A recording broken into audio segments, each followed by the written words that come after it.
Hey everybody, I am on for the midweek message reveal, Wednesday, April 19th. Wow, this week has been, so far, pretty intense. The last couple weeks have been ramping up to this point. We have a new moon that is also a combo total solar eclipse in Aries. We had a new moon in Aries last month as well, so this is a secondary one, so it's extra fiery, extra potent, and while new moons are when we're going to be wanting to manifest, the energy at this time is kind of all over the place. So the focus here, what we should do is kind of stay in line with what it is that we're trying to put out there and make sure that the things that we want are what we want. So this is kind of a clarifying time, especially when we're dealing with Mercury Retrograde shadow. Now, Mercury is going retrograde the day after this big eclipse on the 21st, and that in itself is a huge thing. And we're also moving into Taurus season on the 20th as well. So there's lots happening within the next couple days, and you may have been feeling this. You may be feeling some anxiety coming up. You may be feeling some lethargy, some malaise, maybe feeling some achiness. There's a lot happening electronically as far as Mercury retrograde is involved. So like technology snafus and things like that happening, but also within the body, the electricity of the body system with the solar weather that's happening with solar flares, you might be feeling just a bit out of it, just feeling some energy within your body itself, and that's normal for this time. So the cards this week and the advice is really kind of like a temp check to see where you are and what is it that you've gotten to this point. Now with new moons, we're looking to plant seeds for the future. That's not to say that you can't try and manifest in this energy. It's just it's more wanting to get back to an introspective space. So it's the want is for you to kind of turn around and look at yourself and say, okay, what is it that I believe? And do I still believe these things? And if so, I want to continue and follow suit in manifesting these things further into my experience. But we're also really purging a lot too. And the energy is just frenetic. Yeah, I know you know what I mean. I can just tell. It's kind of one of the things I do, right? Okay, so let me just jump into the cards. All right, so if you chose one, your card is Mantis Beings. I chose some like mystic Martian cards this week, felt fitting. There we go. Now these guys are super cool.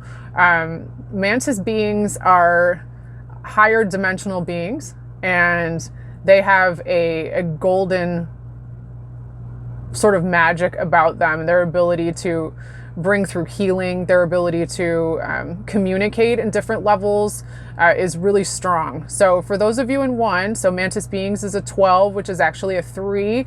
That's when we're dealing with Ascended Masters. So that's, your Space Jesus, your Ganesh, your Buddha, your Virgin Mary, your Kuan Yin.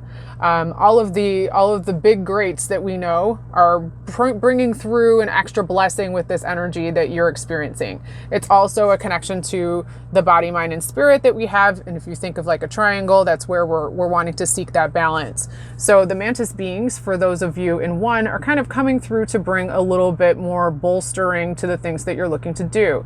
And below it says enigma, elusive, sensitive. I'm really getting a lot with the green here as far as what I'm feeling for you in one is an expansion here in the heart chakra. So there's more expansive, more softness. You're getting to know yourself on a different level. You're understanding things about yourself that you haven't really been able to put a finger on, and that's kind of coming through at this time. Now, stay in that energy because you're getting signals, you're getting information from your higher self and from your guides that is coming through. And it's going to be tapping into your intuition, which is tying into the purple here. So we're dealing with the third eye and the crown chakra, which is where we're bringing in almost like an antenna, literally kind of like they have on top of their heads. So if you've been feeling some pressure in the head, if you've been feeling even some tingling in the scalp, or maybe even some itching, as long as it's nothing that, is out of the ordinary. Remember, I am not a medical doctor, so please seek your help from those professionals. But in a sort of spiritual sense, you're expanding, your feelers are out, you're able to do things a little bit differently. You're able to pick up on stuff before it happens. You might be experiencing some precognition. You might be experiencing,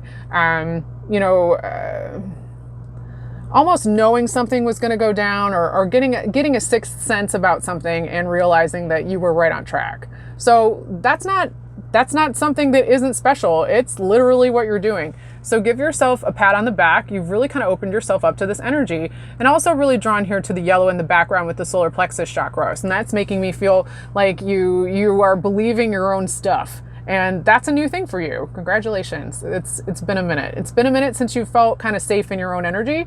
So the Mantis Being card is kind of coming through to say, we see you, we are communicating. And I mean, as in your higher aspects. And the guidance you're seeking, you have within yourself. So continue to keep trusting yourself and keep kicking ass. All right, moving on to 2. All right, 2, group 2. If you chose 2, your card is Fire Element 30. Okay, this card is wild. I'm really drawn to the triangle. Again, we're going back to what we just went through with card 1, where we were talking about the 3, and this is a 30, which is also a 3. So again, Ascended Masters coming through and kind of blessing this energy that you're experiencing now. Now, this female character is really bending herself backwards over these like crazy coals, this kind of like brain purple thing happening here.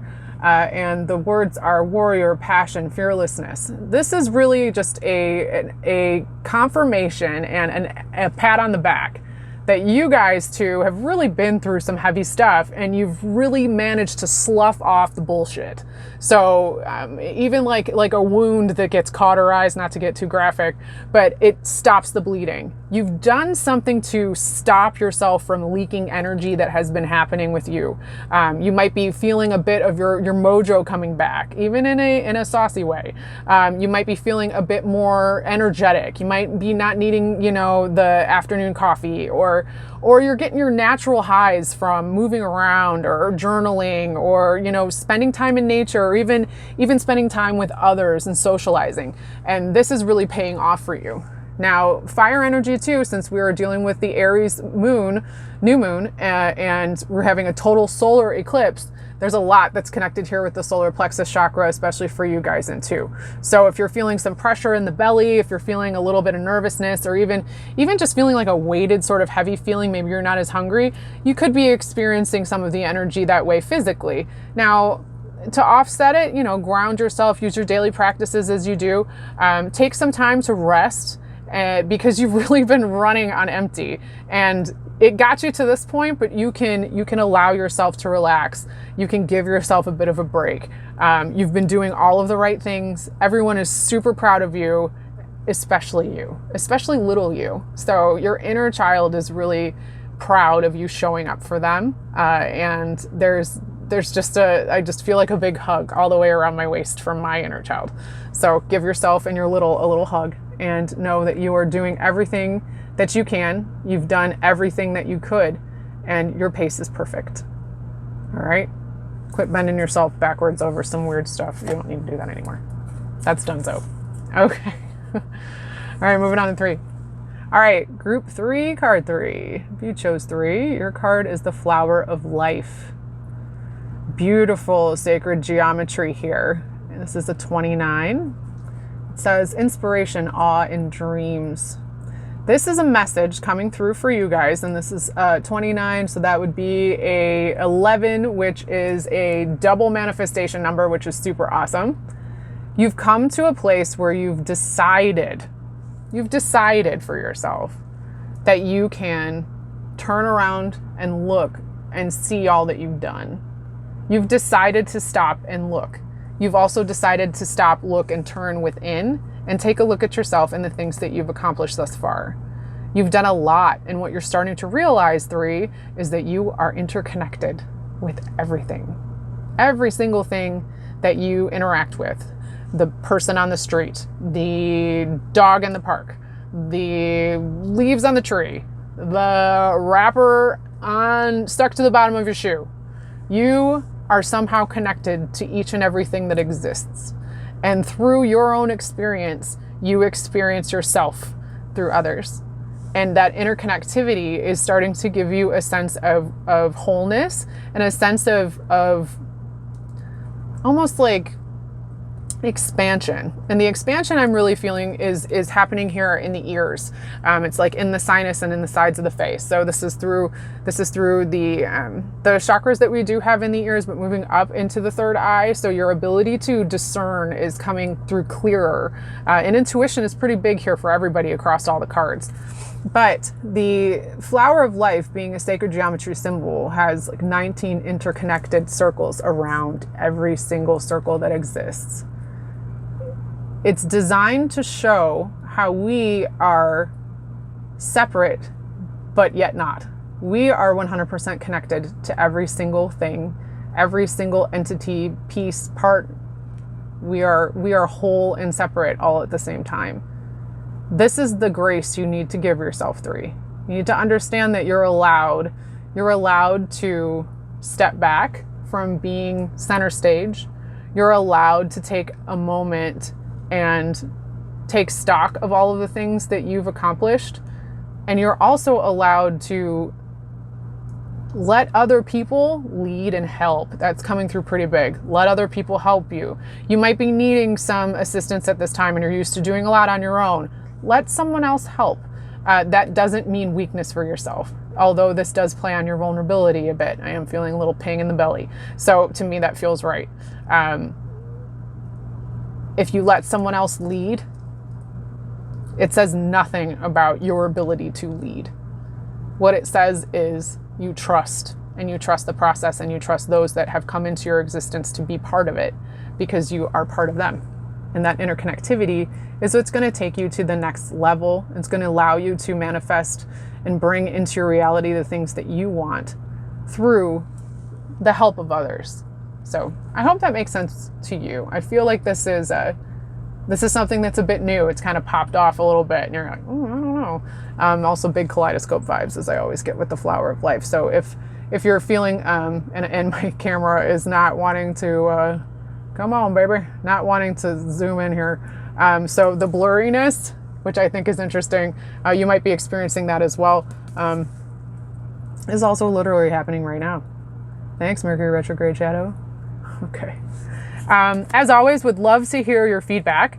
Know that I do give private readings and I do have another new offering. So if you'd like to have a session with me, you can check that out on my website. Would love to talk to you about that for a long session. If you're looking for something quick and wanting to check in, I do a 10-minute voice clip reading too. So you can take a look at that and I will send that information down below. Check my link and let's see.